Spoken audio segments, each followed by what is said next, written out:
Crónicas de espanto. Reciba una dosis más de vitamina de terror. El mejor suplemento alimenticio para su imaginación. Escuche los domingos y sufra toda la semana. Comenzamos.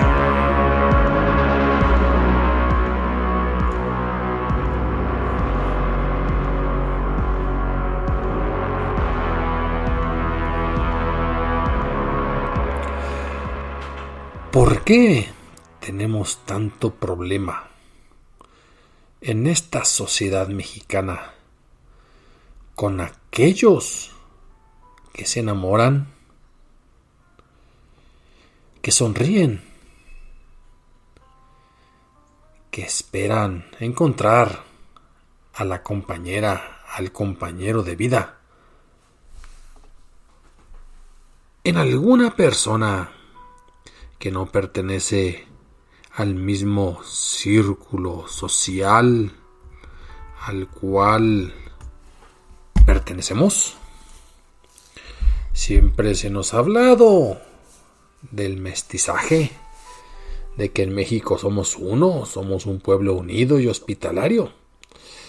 La verdad es que tanto aquí como en casi cualquier país, a veces las diferencias sociales son irreconciliables. Si no es el racismo, es el clasismo, o simplemente ese miedo, ese prejuicio hacia aquel que es diferente, y no por el color de su piel, sino también por los hábitos, las costumbres, la religión, los ingresos económicos. No hay que caer, hay que saltar, dirían los padres a las hijas o a los hijos, cuando estos solamente buscan el amor, la comprensión, o unos labios que besen y unos oídos que escuchen las desventuras propias.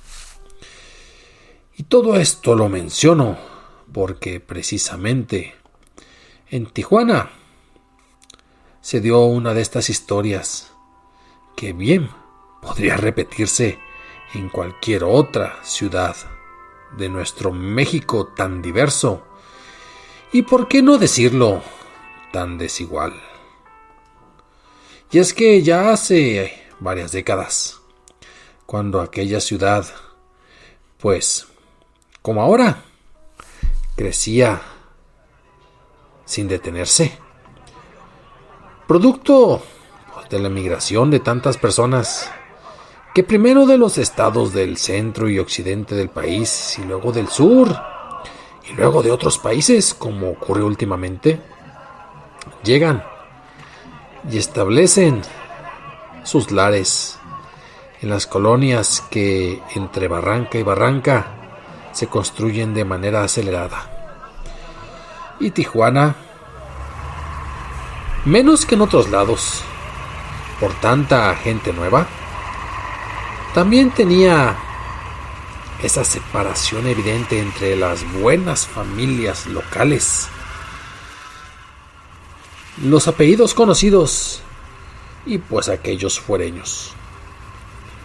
Y es el caso de la bella Enriqueta, la linda Enriqueta de una familia acomodada que recién cumplía 15 años y parece ser que todo marchaba a pedir de boca del padre, imaginándose que ella se casaría con alguien de las demás familias de abolengo de Tijuana, de las que fundaron la ciudad en el siglo XIX. Pero Enriqueta tenía ojos para otras personas. En particular, tenía una sensibilidad en su corazón que la hacía mirar hacia la gente que cruzaba la calle, hacia las personas que se topaban en el mercado, porque no había todavía los famosos centros comerciales que ahora segmentan también a las clases sociales y las vuelven más islas que un conglomerado que conviva en ciertos lugares como antes eran los centros históricos o los centros de las ciudades. Entonces Enriqueta tenía ojos para todos, era una niña, pero ya una jovencita sonriente, amable, que no discriminaba. Y en una de esas, con la costumbre de que entre semana, en las tardes había que surtir cosas del mercado, por el camino, entre tantos aquellos albañiles que sueltan piropos, hubo alguno que solamente le dedicó una sonrisa. Y Enriqueta le correspondió. Se sonrojó bastante, porque realmente aquel joven era guapo. Y es que Ernesto tenía los brazos bronceados al calor del sol de aquella península y del trabajo diario, del ir y venir, ya con los coches que circulaban por todas las calles, del acarrear la piedra, del trabajo propio de los albañiles y de las personas de la construcción, pues era un joven en condición física, que ante la falta de educación, eso no le quitaba las buenas maneras, valga su propia naturaleza y condición. Y de aquellos escarceos visuales que entre semana se daban Enriqueta y Ernesto, de repente se hicieron con la audacia de poder coincidir y platicar un poco en el mercado. Justo al terminar la obra, antes de regresarse a su casa, allá en una colonia de la periferia, se dirigía al mercado. Ya se había cambiado de ropa, ya saben que muchos albañiles en cuanto llegan a la obra traen su cambio de ropa. Y estaba lo más digno que podía. Y se atrevió a corresponder las sonrisas con palabras amables. Señorita, engalana usted mis días con una sonrisa. Y ahora también lo hace. En las tardes en que yo vengo a comprar mi pan y a comprar mis naranjas, ¿puedo pedirle el nombre? Enriqueta Gil. Mucho gusto, caballero. Y de esas primeras palabras venían momentos bastante intensos, pero solamente de charlas y de pláticas.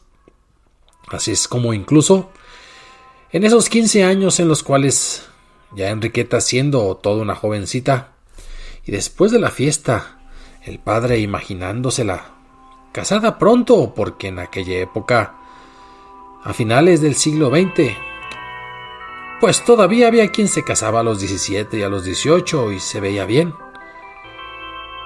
Pero Enriqueta tenía otros planes, y esos planes eran ver hasta dónde era posible continuar con ese idilio con el joven Ernesto. Y hete aquí que esos miércoles de mercado se convirtieron en sábados. El papá no sabía por qué Enriqueta había decidido cambiar el día de la provisión de suministros al sábado, pero no había problema. Precisamente sábado a principios de la tarde era buena hora. El mercado todavía estaba abierto, el abasto era suficiente y no le quitaba tiempo para arreglarse y coincidir ya en las noches con esos bailes, con esas cenas en aquellas casas de la Quinta Avenida, ahora calle Emiliano Zapata, que era el lugar donde estaba la residencia del padre de Enriqueta.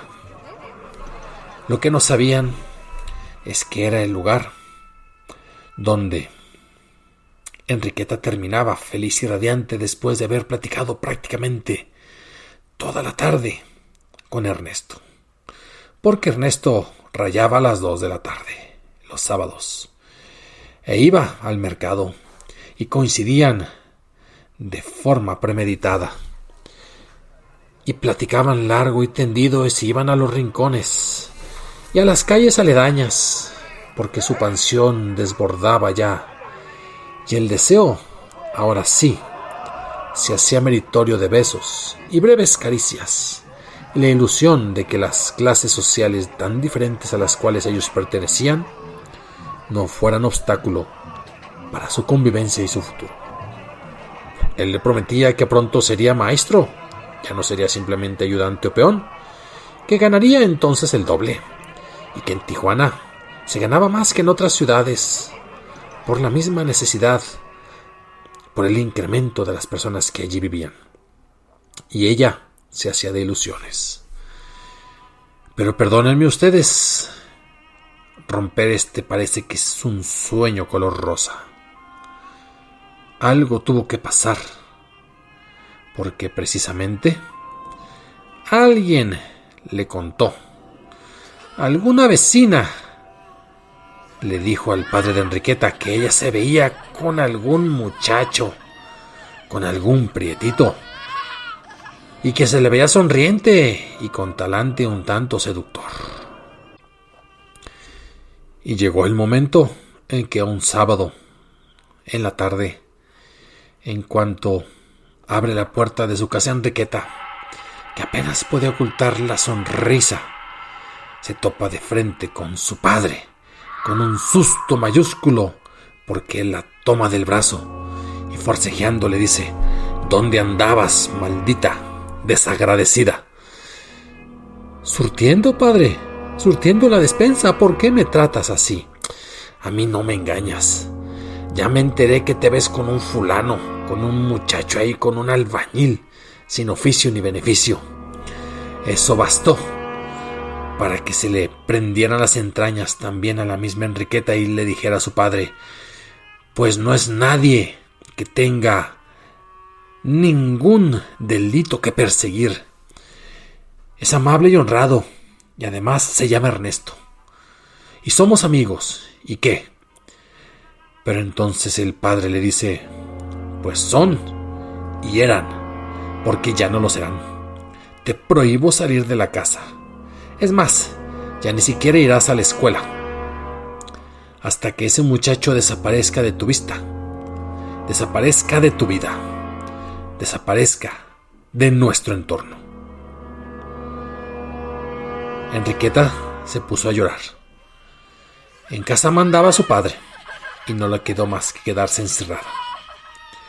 No tuvo tiempo de mandarle un recado porque ni siquiera tenía aliados entre el personal de ayuda y de limpieza de la casa. Todos ellos mismos habían visto eso como una especie de alienación del orden natural de las cosas. Y entonces, Ernesto se quedó plantado el siguiente sábado. No era cosa extraña, porque incluso entre semana ya no la vio pasar.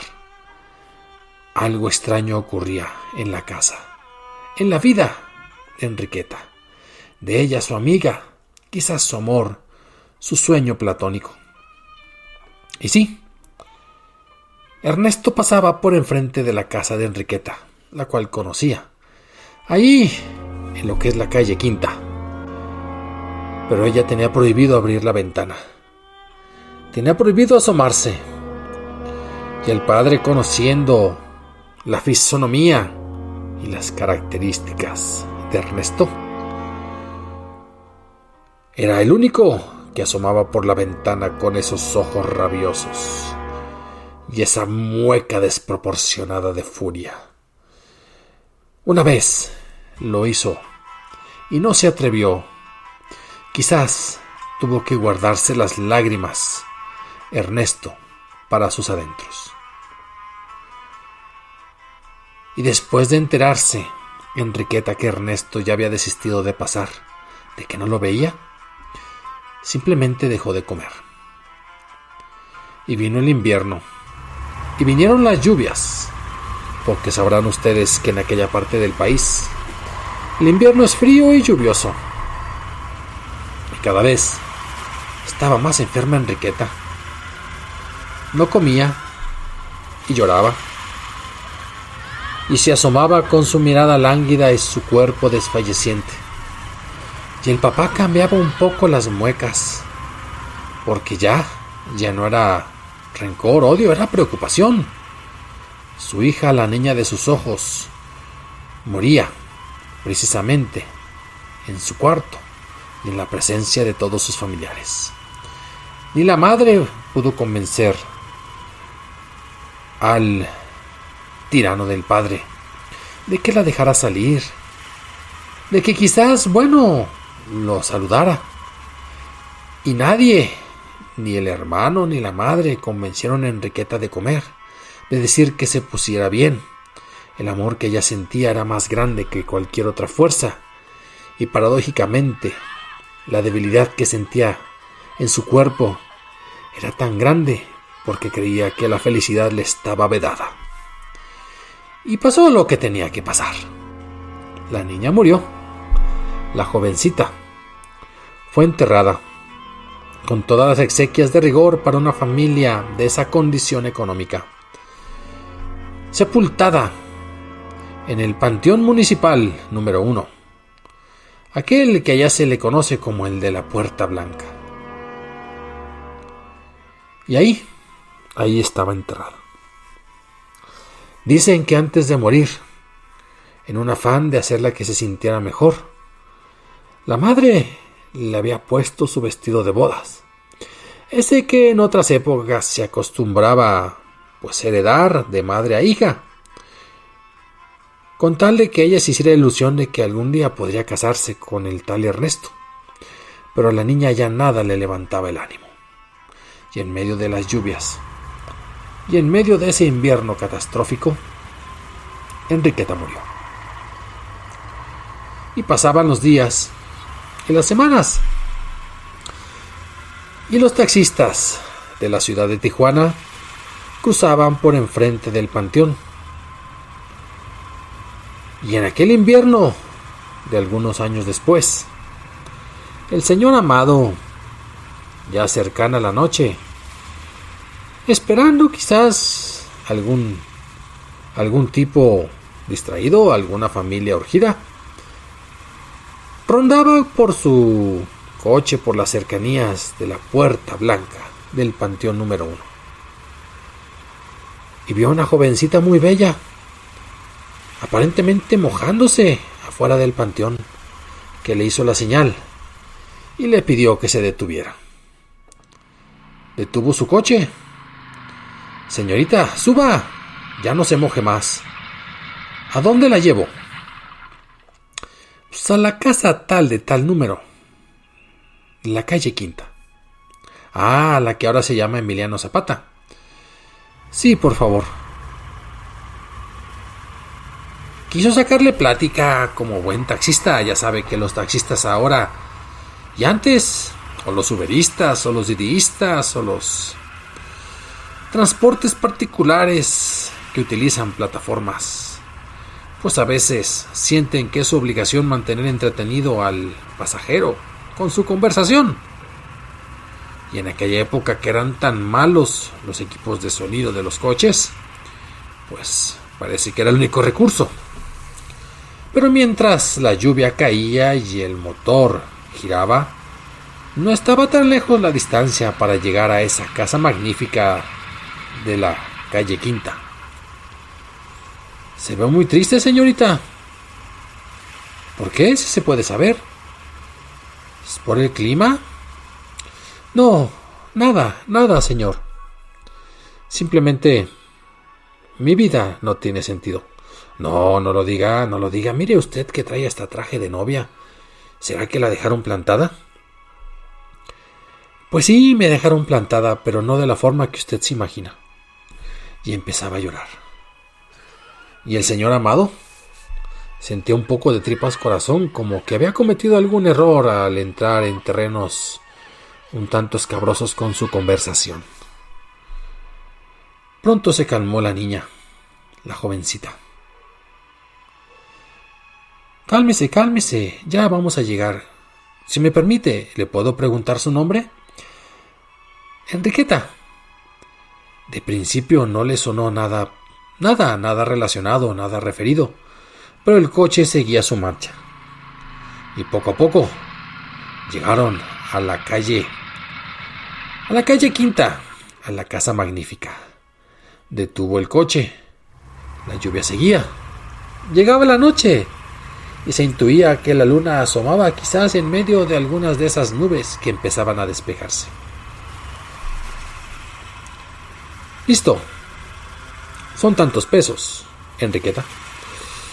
Discúlpeme, verá usted que le pagan en el momento en que yo entre a la casa. Acompáñeme, por favor. Y abría la puerta del coche y Amado bajó junto con aquella joven de vestido blanco. Se detuvieron, caminaron. El señor estaba un poco nervioso. No es normal que una situación así se diera, pero tampoco era la única vez en que no le pagaba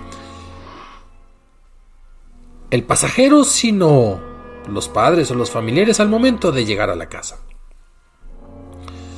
Tocó la puerta. Se abrió.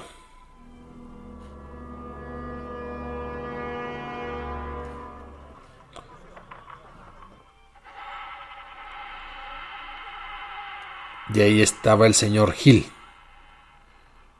¿Qué se le ofrece, caballero?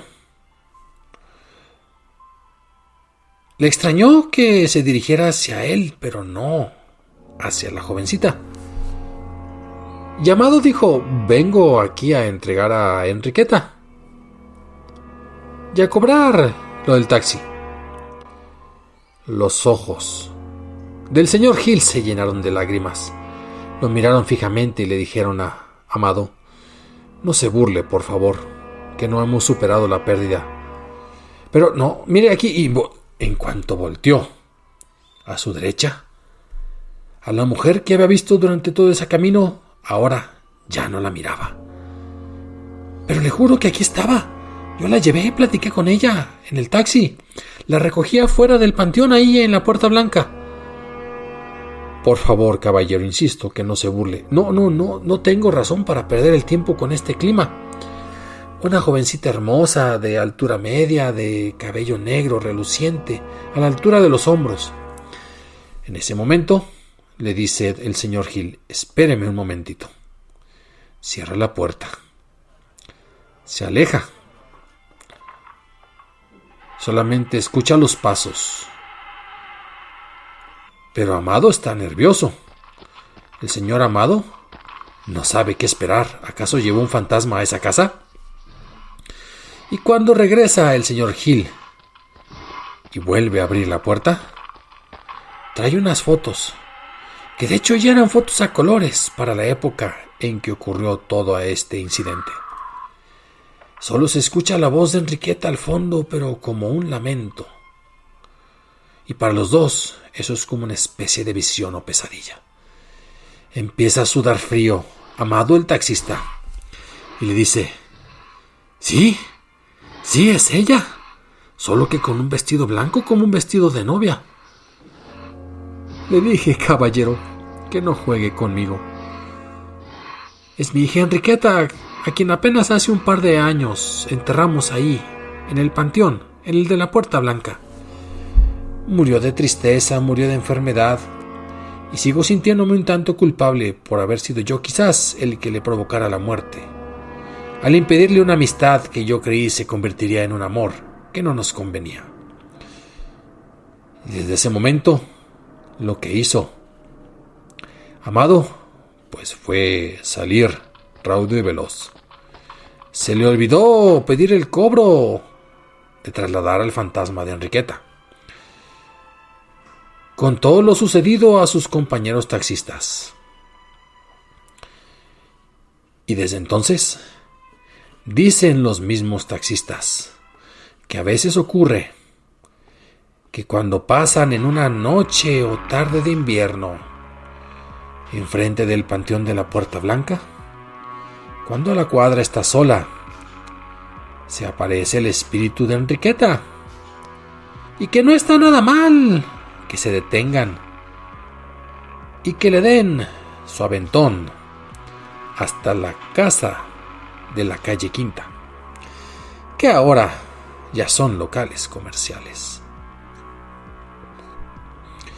Y que eso ocurre también a pesar de que llegó la tecnología y con los taxistas, pues hay coches privados con aplicaciones móviles. Escriban, opinen, asientan, disientan, crónicasdeespanto0@gmail.com. Y ya lo saben, me pueden escuchar en cualquier plataforma de podcast. Nos vemos el próximo domingo.